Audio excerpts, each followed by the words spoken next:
오늘 하나님께서 우리에게 주시는 말씀은 신약 성경 마가복음 16장 1절에서 8절 말씀까지를 보겠습니다. 신약 성경 85쪽 마가복음 16장 1절에서 8절까지 말씀입니다. 찾았으면 제가 한 절 읽고 여러분들 한 절 교독하며 읽도록 하겠습니다.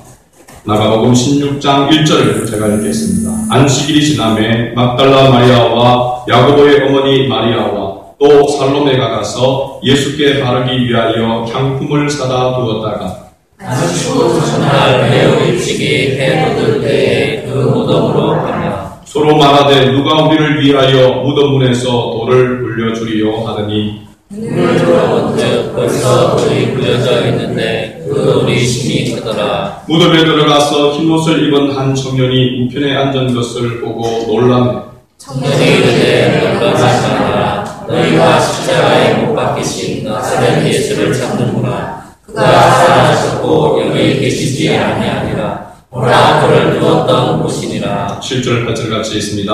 가서 그의 제자들과 베드로에게 이르기를 예수께서 너희보다 먼저 갈릴리로 가시나니 전에 너희에게 말씀하신 대로 너희가 거기서 배우리라 하라 하는지라. 대답들이 몹시 놀라 떨며 나와 무덤에서 도망하고 무서워하여 아무에게 아무 말도 하지 못하더라. 아멘. 할렐루야. 네, 서로 인사 나누도록 하겠습니다. 잘 오셨습니다. 초대교회 성도들은 부활신앙을 가지고 있었기에 그들이 어떤 어려운 가운데서도 힘든 가운데서도 항상 이 부활의 신앙을 가지고 승리할 수 있었다 이렇게 이야기합니다. 그래서 초대교회 성도들은 인사를 이렇게 할 때에 한 사람이 예수님이 부활하셨습니다 라고 이렇게 이야기하면 그것을 들은 사람들은 우리도 부활합니다 라고 이렇게 화답을 하고 그리고 같이 할렐루야로 이렇게 하나님께 영광을 돌렸다고 합니다. 그래서 우리도 초대교회 성도들과 같이 이렇게 한번 인사를 했으면 좋겠습니다. 제가 예수님이 부활하셨습니다 라고 하면 여러분들은 우리도 부활합니다. 그리고 같이 할렐루야라고 이렇게 인사를 나누면 되겠습니다. 같이 한번 잘 맞춰서 해야 됩니다. 같이 한번 인사를 나누도록 하겠습니다. 예수님이 부활하셨습니다. 우리도 부활합니다. 할렐루야. 네, 우리가 이런 신앙 인사를 이렇게 나누며 살아간다면 좀 더 깨어있는 그런 신앙이 되지 않을까 생각되어집니다. 예수님께서 사망 권세를 깨뜨리시고 부활하신 부활주일입니다. 부활주일을 우리가 기념하기 위해서 어쩌면 매일 주일 하나님 앞에 예배를 드리고 있고 한 주의 첫 시간이 첫날이 바로 주일로부터 시작해서 한 주간을 이렇게 살아가는 줄로 믿습니다. 우리 기독교의 기초라고 한다면 바로 이 부활의 신앙의 기초에 기독교가 세워졌다라고 할 수 있습니다. 부활이 없다면 기독교는 어쩌면 아무것도 아닌 오늘 찬양 가운데서도 또 우리가 교동문 가운데서도 제가 이렇게 읽어드렸지만은 아무것도 아닌 헛된 그런 인생이 될 수가 있다는 하는 사실입니다. 그래서 예수님의 부활은 우리에게 너무나도 중요한 것입니다. 예수님의 부활이 곧 나의 부활이기 때문에 그렇습니다.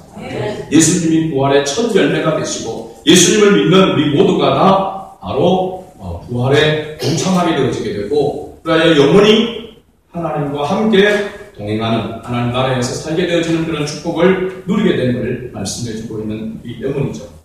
그래서 이 부활주일은 다른 종교에서 찾아볼 수 없는 그러한 날입니다. 그래서 우리의 십자가의 대속의 은혜도 중요하지만 이 부활의 신앙 또 하나 더 있다고 한다면 다시 오실 주님을 기다리는 재림의 주님을 소망하는 것 이것이 그러면은 기독교의 핵심 진리라 할 수 있습니다. 복음이라고 할 때에 그 복된 소식에는 예수님이 우리의 죄를 위해서 십자가에 죽으셔서 우리의 죄의 문제를 해결해 주셨다는 것과 그 주님께서 다시 살아나셔서 우리가 영원히 살 수 있는 부활의 첫 열매가 되셨다라고 하는 것. 그리고 그 주님께서 이 세상을 심판하러 오시고 우리를 영원한 하나님 나라로 인도하실 재림의 주님으로 오실 것이라고 하는 것. 이것이 바로 기독교의 핵심 진리인 줄로 믿습니다. 오늘 우리에게 이 부활의 은혜와 또 부활의 능력이 우리의 삶 가운데 함께하기를 다시 한번 주의 이름으로 축복합니다. 아멘. 예수님의 부활은 제가 지난 금요일 날도 이렇게 말씀을 드렸지만은 이 부활 신앙을 가진다고 하는 것은 그냥 가져라고 해서 가져지는 것이 아닙니다. 부활의 신앙은요, 예수 그리스도의 십자가의 대속의 은혜를 이렇게 깨닫게 되어질 때에 부활의 소망을 가지게 되어지고 부활의 신앙을 가지게 되는 줄로 믿습니다. 죄와 사망의 권세에서 우리를 해방해 주신 주님, 그 주님의 은혜를 깨닫지 아니하고는 부활의 신앙을 우리가 가질 수가 없습니다. 가져라 한다고 부활했으니까 믿어라 라고 억지로 그렇게 이야기한다고 해서 믿어지는 것이 아님을 알 수 있습니다. 그래서 이 부활의 신앙은 우리에게 있어서 너무나도 중요하고 또 하나님의 큰 은혜인 줄로 믿습니다.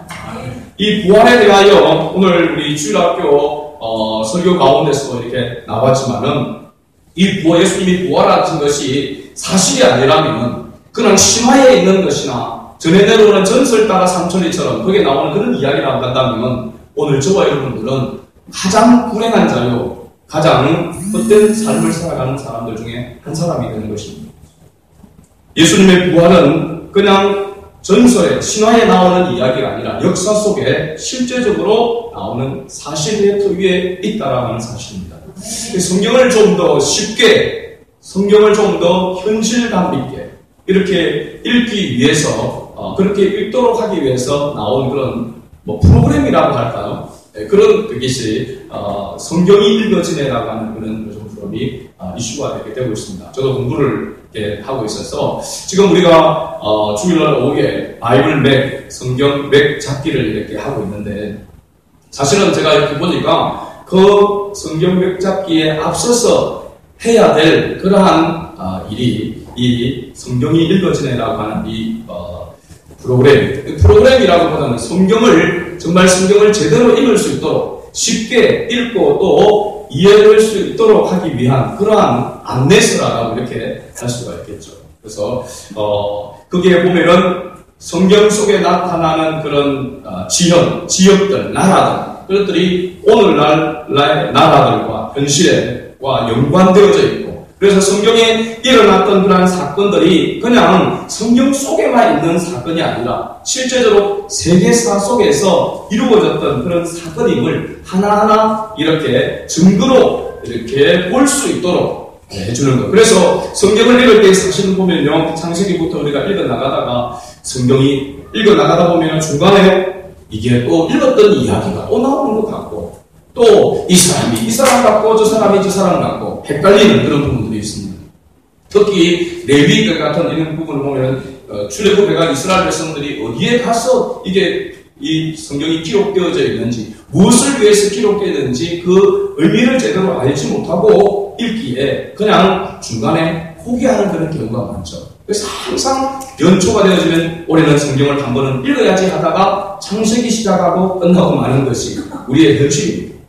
그런데 이 성경을 역사적인 그런 부분을 세계사와 연관해서 성경을 쭉 읽어 나갈 수 있도록 그렇게 안내해주는 그 사건이나 모든 것들이 역사 속에서 세계사 속에 일어났던 것과 같은 그런 시점에 그러한 것을 증거로 삼아서 성경을 읽을 수 있도록 안내해주는 것에 있어서 우리 성도들에게 참 유익하구나. 어떤 목사님은 시골에서 이제 이걸 접하고 성도들한테 이렇게 가르치고 하니까 나이가 70, 80 이상 넘어지다 보니까 공부만 한다면 좋은데 성경을 읽는 거, 성경에 읽는 거라고 하니까 그냥 성경을 그냥 안다 생각을 하시고 먼 이 나이에 또 공부를 한다고 그래서 많이 힘들어 하신다 이렇게 이야기를 하시더라고요. 근데 우리 교회는 대부분이 젊은 분들이기 때문에 이 공부를 하게 되어지게 되면 굉장한 유익이 있으리라 이렇게 생각되어집니다. 그래서 성경을 읽을 때 현실감 있게 또 실제적인 지금 우리 살아가고 있는 이 시대와 함께 더불어 성경을 읽고 적용할 수 있는 그런 유익이 있다라고 이렇게 생각되어집니다. 아무튼 예수님의 부활은 그냥 어떤 신화에 나오는 것이 아니라 실제적인 세계사 속에, 역사 속에 일어났던 그런 사건이라고 하는 사실입니다. 그래서 사도 바울도 여기에 대해서 굉장히 언급을 이렇게 하고 있는데, 사도 바울의 신앙에 있어서 핵심 사상은 바로 부활입니다. 예수님의 부활. 부활신앙이죠. 부활신앙. 그래서 고린도전서에서 사도 바울이 고린도 전후서에 대하여 이 편지를 기록할 때에 부활이 없다라고 주장하는 사도계인들, 부활이 없다라고 하는 그러한 사람들이 있어서 그들에게 부활에 대하여 이야기하고 있는 그런 성경에 고린도전서 15장 16절에서 20절에 이렇게 언급을 하고 있는 것을 볼 수 있습니다. 사도 바울은 부활이 없다고 주장하는 고린도의 몇몇 사람들을 향해서 이렇게 말씀합니다. 만일 죽은 자가 다시 살아나는 일이 없으면 그리스도도 다시 살아나신 일이 없었을 것이요, 그리스도께서 다시 살아나신 일이 없으면 너희의 믿음도 헛되고 너희가 여전히 죄 가운데 있을 것이요, 또한 그리스도 안에서 잠자는 자도 망하였으리니 만일 그리스도 안에서 우리가 바라는 것이 다만 이 세상의 삶뿐이면 모든 사람 가운데 우리가 더욱 불쌍한 자이라. 그러나 이제 그리스도께서 죽은 자 가운데서 다시 살아나사 잠자는 자들의 첫 열매가 되셨도다. 이 사도 바울이 부활에 대하여 부정하고 하는 그런 부분에 대해서 그렇게 강조하고 있는 것을 보게 됩니다.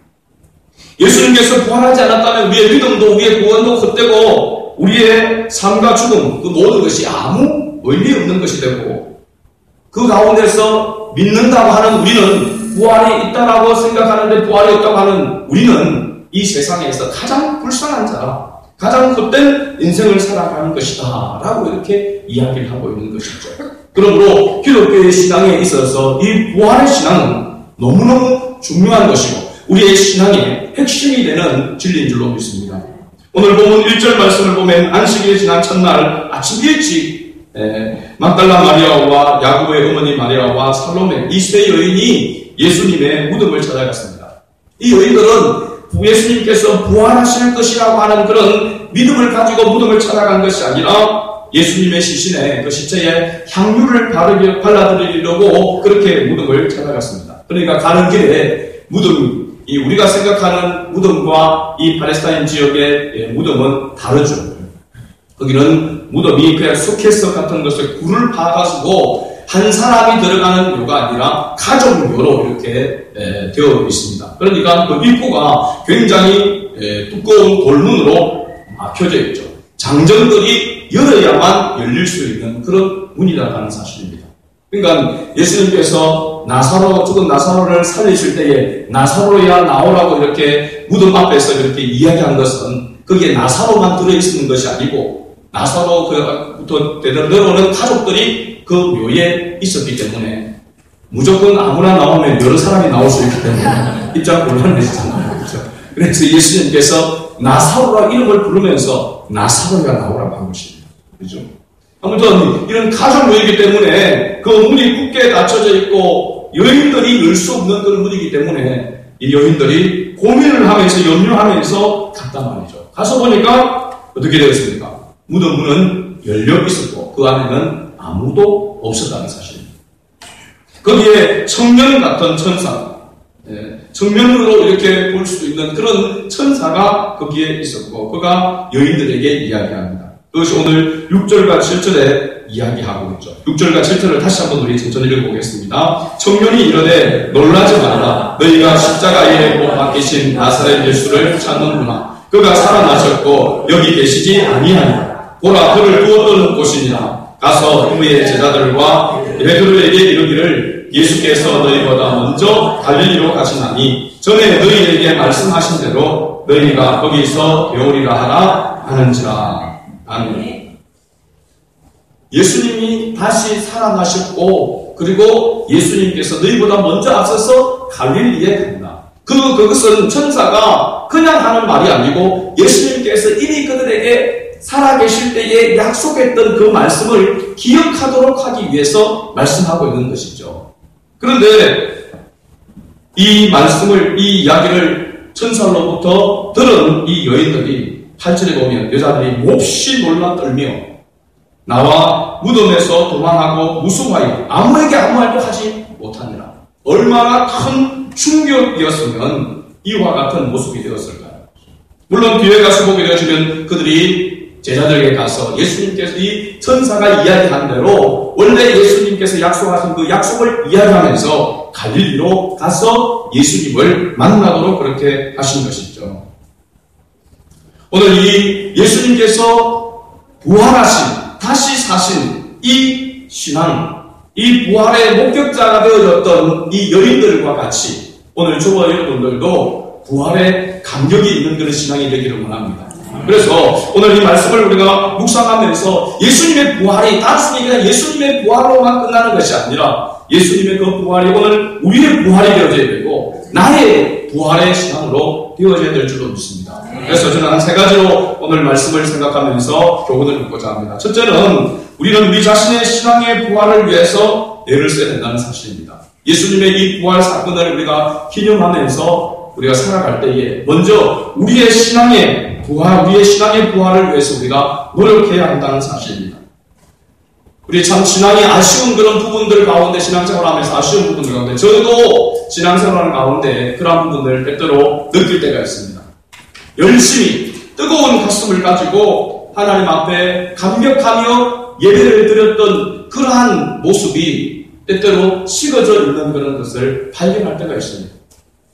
신앙생활을 젊었을 때에 열심히 뜨겁게 신앙생활을 하다가 나이 들어서 신앙의 열정이 식어져서 그냥 겨우 교회만 왔다 갔다 하고 예배만 참석하는 그런 형식적인 그런 신앙생활로 전락해버리는 그런 모습이 있죠.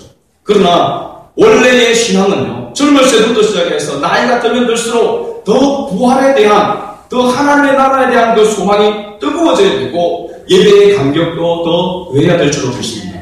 저도 기억나는 것 가운데 하나가 군대에 입대했을 때에 첫 주일을 제가 지키지를 못했습니다. 왜냐하면 무릎에 봉화증염이 생겼습니다. 입대하자마자 훈련소 대기하고 있는 동안에 무릎에 봉화증염이라고 처음에는 봉화증염이 뭔지도 몰랐습니다.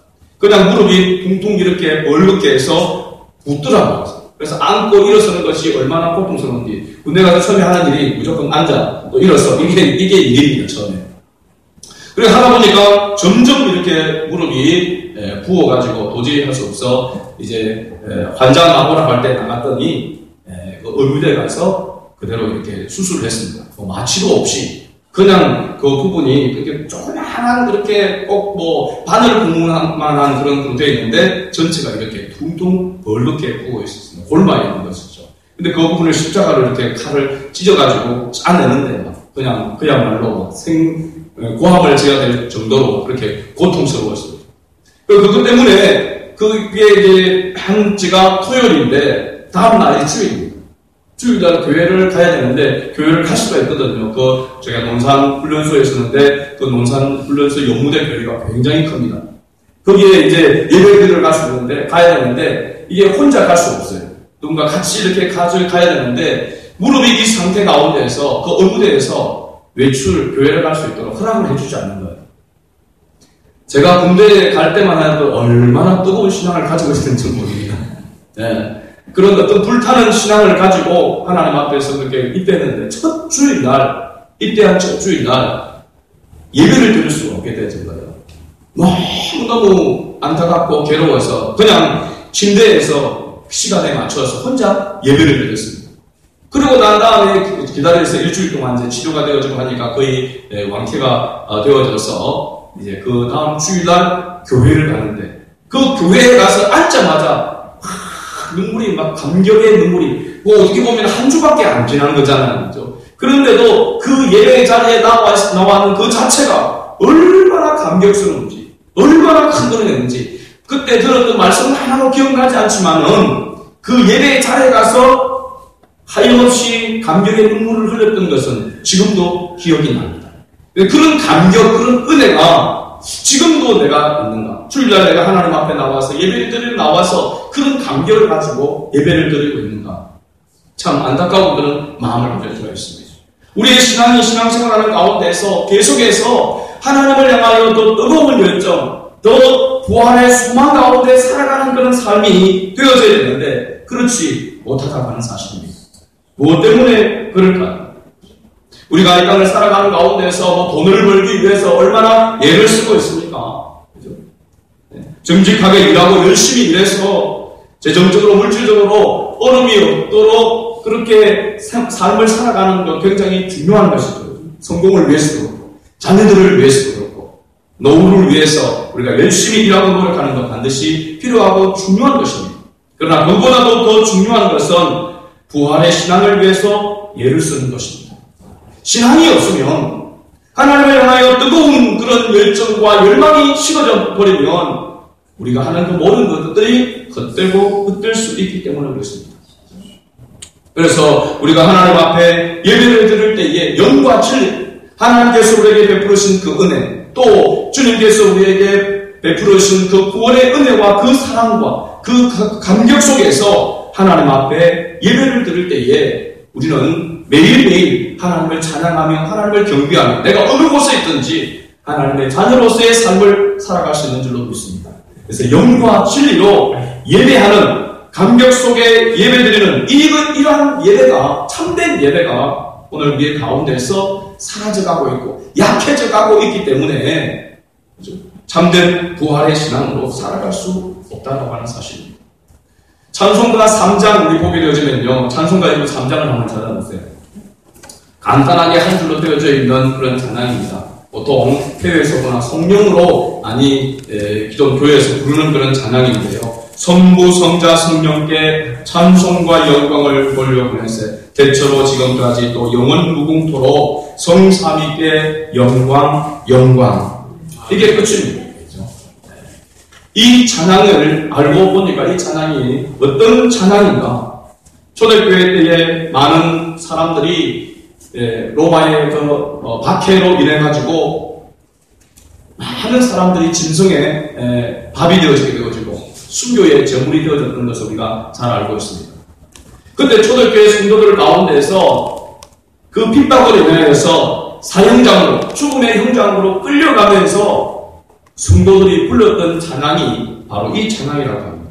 성부 성자 성령께 찬송과 영광을 돌려보내세 태초로 지금까지 또 영원 무궁토록 성삼위께 영광 성삼위 하나님께 영광의 찬송을 올려드린다라고 이렇게 고백하면서 형장에 이슬로 그렇게 갔다는 것입니다. 오늘 우리에게 있어서의 부활의 시간이 있다고 한다면 우리가 어떤 어려움과 힘든 일 가운데서도 다시 일어나게 되어지는 하나님과 함께하는 삶을 맛보며 누리는 삶을 다시 회복하게 될 줄로 믿습니다. 부활의 주님은 실제로 보면 임마누엘의 주님이죠. 임마누엘의 주님은 바로 하나님이 항상 우리와 함께 가신다라고 하는 그러한 주님을 말씀해주고 있습니다.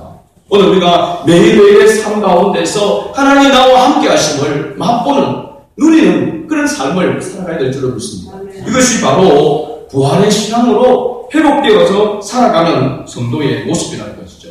그래서 저도 찬양 복음성 가운데서 달리다봄이라고 하는 이 찬양을 참 좋아합니다. 소녀야 일어나라, 깨어라 일어나라, 죄악 가운데서 잠자는 영혼아 다시 깨어 일어나라.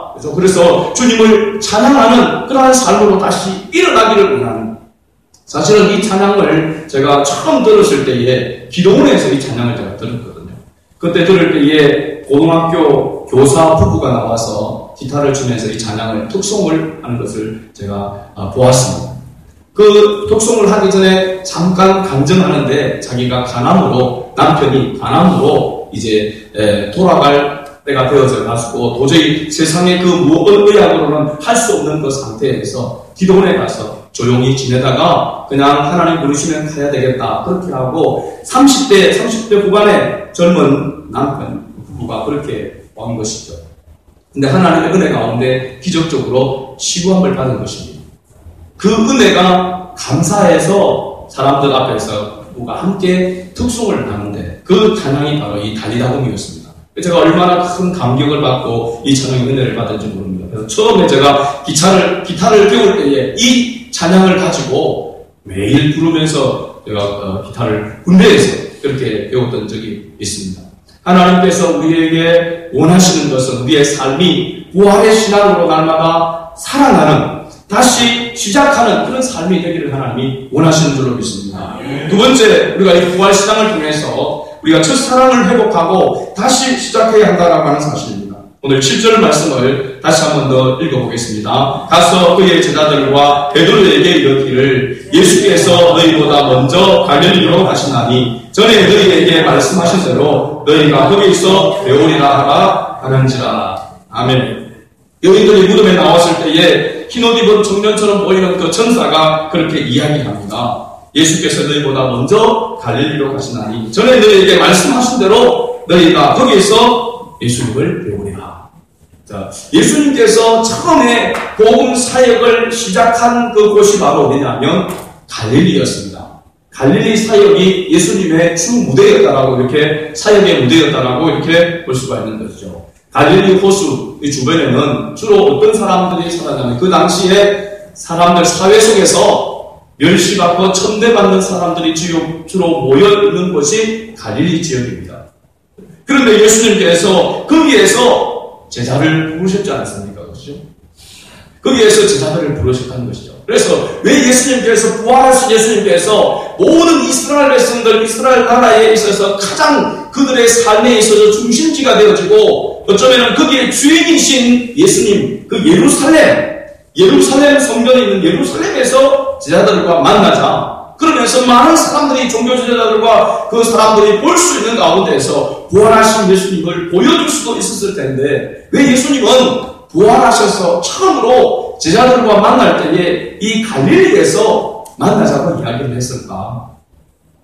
구체적으로 성경에 기록하고 있지 않지만은 우리가 추정해 볼 때에 예수님께서 갈릴리 사역이 주 무대였고 거기에서 제자들을 부르셨다고 하는 사실, 그런 의미에서 보게 되어지면 이 제자들에게 너희가 예수님이 고난당했을 때, 붙잡혔을 때에, 심문당했을 때에, 십자가에 못 박히는 그 자리에서 제자들은 나는 주님을 모른다라고 부인하고 도망하고 다 흩어졌던 그 사람들. 그러나 예수님께서 그 부활하셔서 다시 사셔서 그 실패했던 그들을 다시 만나기 위해서, 그리고 그들이 그 신앙을 부활의 신앙으로 회복되어지고 다시 시작하도록 하기 위해서 예수님께서 갈릴리에서 제자들과 만나자고 하신 것이 아닌가, 그렇게 생각이 되어집니다. 다시 말하면 부활하신 주님이 부활하신 신앙을 가지게 될 때에 하나님을 향한, 주님을 향한 첫사랑을 회복하게 되어지고 그 실패의 자리에서, 좌절의 자리에서 다시 시작할 수 있다, 다시 출발할 수 있다라고 하는 것을 제자들에게 가르치기 위해서 갈릴리에서 만나자고 한 것이 아닌가.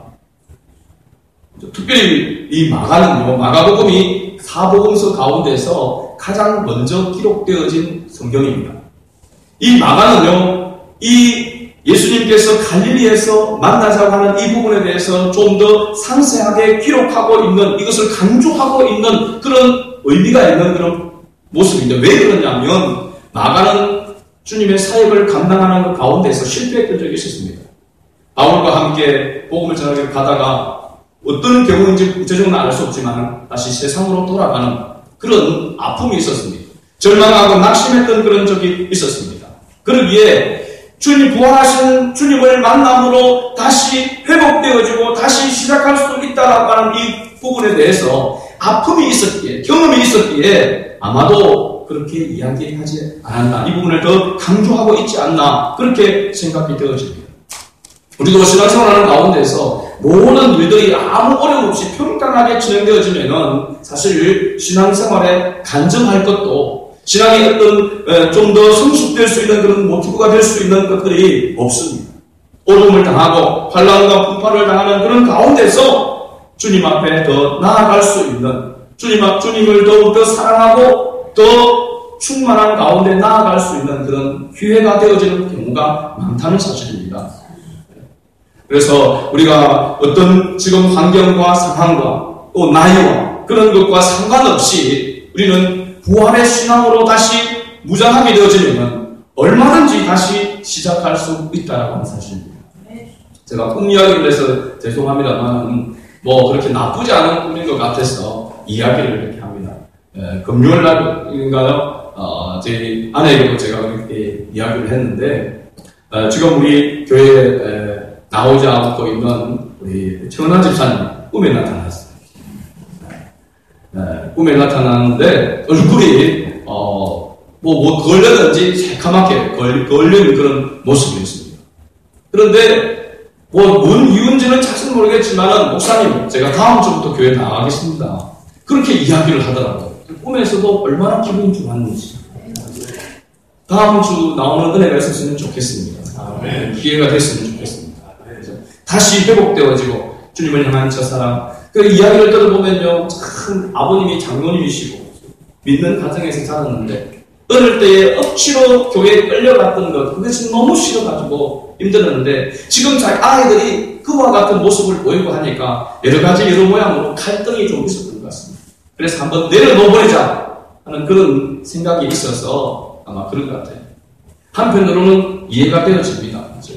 그러나 다시 부활의 신앙으로 회복되어져서 그것이 억지로가 아니라 왜 그렇게 억지로 했겠습니까? 자녀들이 싫어하는데도 불구하고 왜 교회 가자 하고 왜 그렇게 억지로 교회 주일학교 보내고 이렇게 했겠습니까? 하나님을 섬기는 것이 복이기 때문에 그렇죠. 이것이 얼마나 중요한 것인지 알기 때문에 그렇게 했지 않겠습니까? 그렇죠? 그래서 억지로 신앙생활이 아니라 여러분 때로는 억지로 교회에 끌려 나오고 억지로 떠밀려서 나오는 신앙이지만은 주님을 만나고 부활의 신앙을 가지게 되어지면 여러분 즐거이 주님을 찬양하게 되는 줄로 믿습니다. 그렇죠? 이전에 없었던 노래로 주님을 찬양하게 되는 거죠. 그 말이 뭡니까? 믿음이 없을 때에 불렀던 노래가 아니라 하나님을 믿음으로 부르는 노래가 새 노래인 줄로 믿습니다. 그렇죠? 그런 것으로 주님을 찬양하고 주님을 경배하는 그런 은혜가 있기를 원하는 것이죠. 그래서 우리가 지금도 여러 분들이 있지만은 특별히 하나님 은혜 가운데 다시 부활의 신앙으로 이 낙심한 가운데 있는 친구들이 회복되어지기를 원합니다. 사실 이건요 누구도 할 수가 없어요. 누구도 할 수가 없습니다. 하나님께서 터치해 주셔야 되고 하나님께서 간섭해 주셔야 됩니다. 그렇기 때문에 우리가 포기하지 아니하고 기도해야 되는 것이죠. 하나님 은혜 가운데 하나님께서 깨닫게 해주시고 다시 자원해서 기쁨으로 즐거이 하나님을 섬길 수 있는 그 신앙으로 회복되어 나올 수 있도록 또 마지 못해서 꾸어난 보리자루처럼 와서 앉아있다가 또 좀 힘들면 또 사라지는 그런 사람이 아닌 완전히 새로운 모습으로 새로운 신앙으로 하나님을 경외하며 섬길 수 있도록 우리가 위해서 기도해야 되겠죠. 우리 성도들 가운데서도 가족들 가운데서도 이와 같은 병편 가운데 있는 성도들이 있을 것입니다. 하나님 은혜 가운데 부활의 신앙으로 첫 사람을 회복하고 다시 시작하고 출발하는 그런 은혜가 있기를 주의 이름으로 축복합니다. 마지막으로 우리는 부활의 주님을 증거하는 정인의 삶을 살아야 합니다. 그렇죠? 오늘 천사가 예수님의 무덤을 찾아온 여인들에게 한 말은 제자들에게 가서 주님의 부활을 전하라는 것이었습니다. 어떻게 그들이 이 놀라운 소식을 듣고 그 충격 가운데 있지만은 그대로 가만히 있을 수 있었겠습니까? 그렇죠? 예수님이 다시 살아나셨다는데 그 증거가 갈릴리를 가서 보면 부활하신 예수님을 만날 수 있다고 하는데 그죠? 왜 전하지 않았겠습니까? 그죠? 전할 수밖에 없는 것이죠. 오늘 우리가 전하는 복음이 전할 수밖에 없는 복음이 되어야 될 줄로 믿습니다. 그런 복음입니다. 실제로 그죠? 주님을 만난 사람은 주님을 증거하지 아니하고는 견딜 수 없는 것이 오늘 우리에게 주신 믿음이죠. 은혜인 줄로 믿습니다. 그래서 사실은 전도하라 하기 전에 우리 자신을 향해서 은혜를 깨달으라, 은혜 받아라 라고 하는 것이 어쩌면 먼저라고 할 수 있습니다. 은혜 받고 주님의 이 부활의 신앙의 능력을 경험하고 삶 가운데서 주님과 함께 동행하는 삶을 맛보게 되어지면 주님을 전하지 않을 수 없는 거죠. 가는 곳마다 만나는 곳마다 예수 그리스도를 전하게 되어지는 것입니다. 처음 보는 사람이든지 어떤 상황 관계 가운데 그래서 처음에 예수 믿고 은혜 받으면은 약간 얼굴이 천명케가 되어집니다. 그렇죠? 뭐 주책이다. 다른 사람 그 입장도 생각하지 않냐고 막 이야기하게 되어지죠. 물론 그런 신앙에서 조금 더 성숙되어져서 조금 더 지혜롭게 그럼에도 불구하고 그 뜨거운 열정은 식어지지 아니하고 복음을 전할 수 있는 그런 은혜가 우리에게 있어야 될 줄로 믿습니다. 그러기 위해서 우리가 사실은 기도해야 되는 것이죠. 주님께서 부활하시고 우리의 부활의 첫 열매가 되셔서 오늘 우리에게 가장 원하시는 것이 무엇이겠습니까? 왜 주님께서 피로 값주고 주님의 몸된 교회를 세우셨을까요? 그 이유는 하나입니다. 바로 땅끝까지 주님의 복음을 증거하는 부활의 증인으로 살아가도록 하기 위해서 교회를 세우시고 우리를 먼저 부르신 줄로 믿습니다. 오늘 저와 여러분들이 먼저 우리 자신의 신앙의 부활이 일어나기를 위해서 애를 쓰고 또 예수님을 향한 첫사랑이 다시 회복되어져 새롭게 신앙생활을 출발하는 그런 은혜가 있기를 원하고 부활의 증인으로서 주님의 복음을 담대하게 증가해서 하나님의 나라를 확장시키는 예수 그리스도께서 우리에게 위임해 주신 이 명령을, 이 위임명령을, 이 사명을 감당하며 나아가는 그런 저와 여러분 될 수 있기를 주의 이름으로 축복합니다. 아멘. 참 좋으신 아버지.